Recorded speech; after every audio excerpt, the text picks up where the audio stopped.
Welcome to another Baka commentary video. In this video, I'll be talking about the major news which a lot of people seem to be talking about. NVidia finally giving up buying ARM, as well as ARM has some plans for because NVidia didn't buy them out, what are they going to be doing now?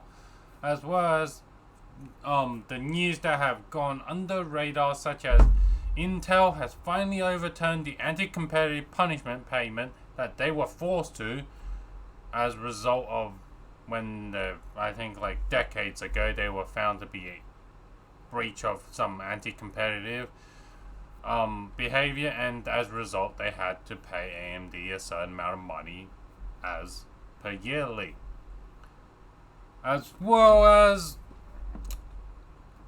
as of writing the script, AMD has officially bought Xilinx.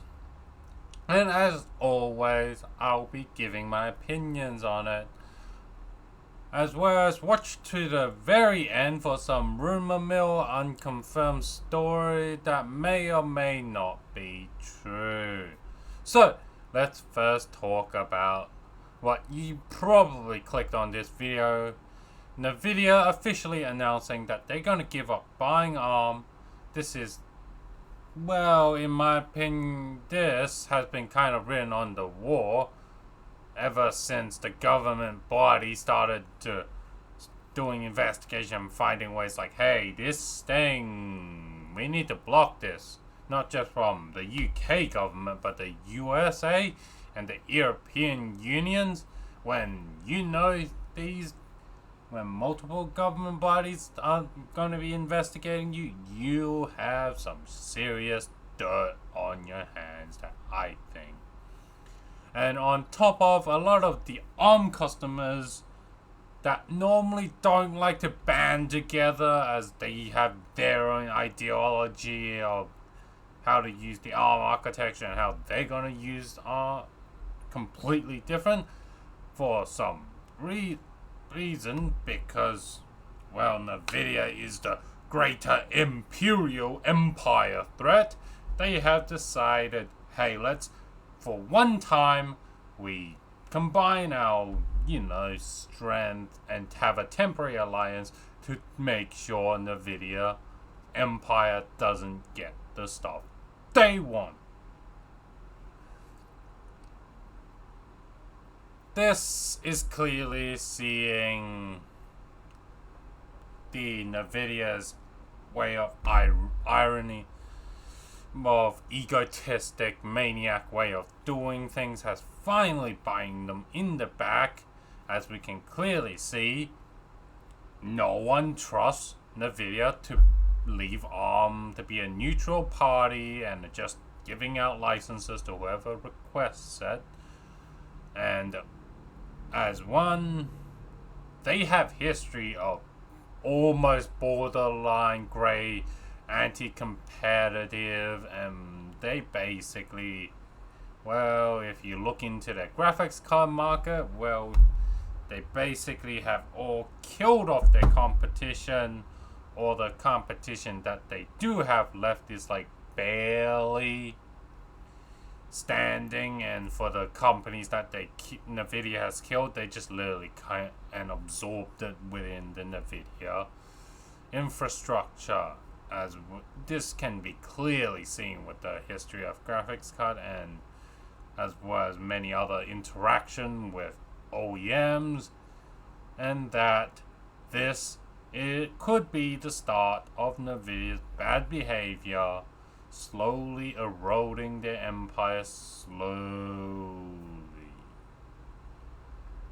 Now, time for talk about the ARM aftermath, what ARM intends to do because NVIDIA is not buying them out, as well in ARM, I think they are planning to go public, as I think the current owner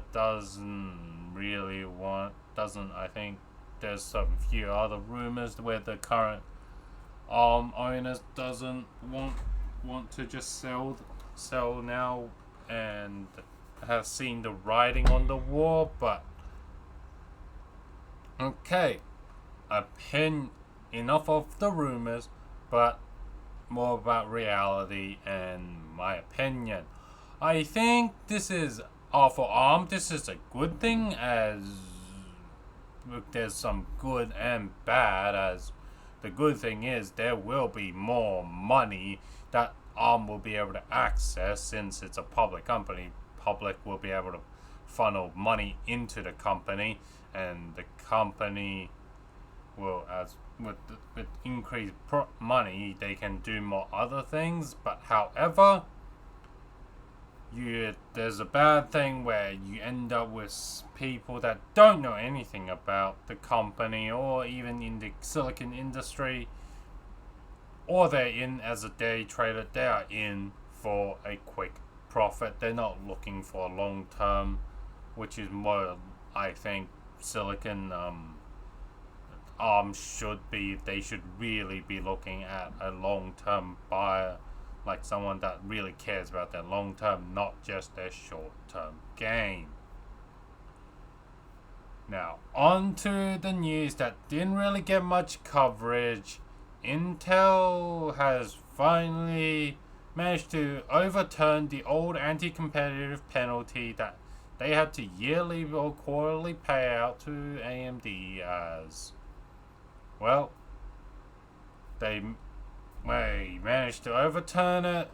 What do I think of?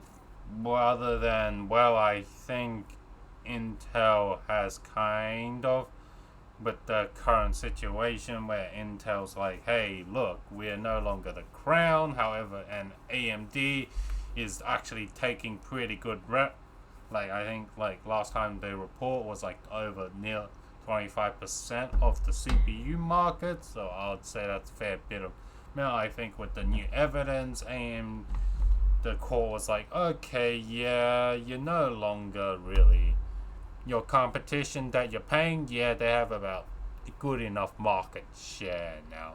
Alright, well, after you paying them for decades, well, yeah, okay, we'll forgive you for that. However, time to shovel my opinion on it. This is going to make AMD more vulnerable now, as they are not to guarantee quarterly or yearly revenue from that penalty payment. As a result, this will make AMD really have to be on the ball to ensure their custom silicon market and their consumer enterprise CPUs and GPUs. If the consumer and the enterprise, CPU and GPU market goes to basically non-existence, and they don't get this yearly, quarterly payment, I think AMD will be literally forced to, well, go bankrupt and forced to liquidate everything they have. And that means on the CPU market, it will be monopolized by Intel. And yes, there are some upcoming design for CPUs. However, they're not in the same market, and how they don't seem to be mature enough to compete with Intel. The GPU, on the other hand, it's going to become a weird duopoly again, where Intel, as we can clearly see, is a new in this field, and they kind of don't have the reputation and the mind share of the GPU buyers. As a result, as NVidia has the mind share, and basically NVidia has basically the mind share, and they can charge whatever they want for the card. And to a certain extent, they can ignore Intel, and however, yeah, it's gonna be a weird monopoly. And the only people that I think this weird monopoly duopoly are gonna work out is the competition in the mid to low end, yeah, it's gonna be pretty good. But on the high end, who the hell is gonna buy Intel, you know? So yeah, if AMD goes bye-bye and goes bankrupt, yeah, we're going to be in a pretty rough time, and some market will literally might as well become a monopoly market. Now, while writing this script, AMD has officially announced that they acquired Xilinx, passed through all the regulation as I previously have reported. Yada yada yada. However, yeah. Opinions on this. This is good for AMD as now they have more IPs and expertise. They can expand on what AMD can do, and since Xilinx makes ecosystem, maybe finally AMD will be able to have its own AMD environment that can compete with the Intel dominant ecosystem. As well as it seems that, well, in the recent morsels that have also hinted that AMD also doesn't have like a reference motherboard, and all they do is, and they don't give enough paperwork, or like they only give the basic spec and they don't really help out and pay for some of the tooling for the AMD products. So result, yeah, AMD, your product is cheaper than your competitors, but your competitors are paying for the R&D, which can in some way make the OEM and ODM go towards that your competitors, just because they don't have the ability to fully by themselves develop their own thing. So hopefully AMD buying Xilinx is a good makes AMD's ecosystem more consolidated. Now on to the bonus speculation about the RTX 40 series and the RTX 6050 refreshes. So with the current rumors, NVidia 40 series is going to be using monolithic design, and they're going to push some limits on how big a single die can get in the next generation, I think 5nm node. And if NVIDIA is gonna be like the history again, where they ignore the rules of the design and just try to do their own thing, it's gonna be the disasters again. As well, crazy coolers are gonna need to be designed so that we can keep these 500 TDP watt beasts nice and cool. And yeah, the other variant, it is the multi-chiplet design. Again, the same thing, but if you have big TDP and you spread it among multiple dies, I think this is a lot more easier on the cooler, as you'll be able to cool down the multiple die instead of just one giant monolithic die. And as well as chiplets, as we clearly seen from the history, improves your yield rate and bring down the cost, or literally give you higher profit margin. Now onto the 6050 refreshes. The new rumors are that these refreshes are not following the mobile GPU roadmap, which is 6nm, which is the mobile 5050s are going to be on 6nm, but the desktop cards are still going to be on the 7nm. But however, you're going to use the updated GDR6X memory, which is the 18 gigabit per second.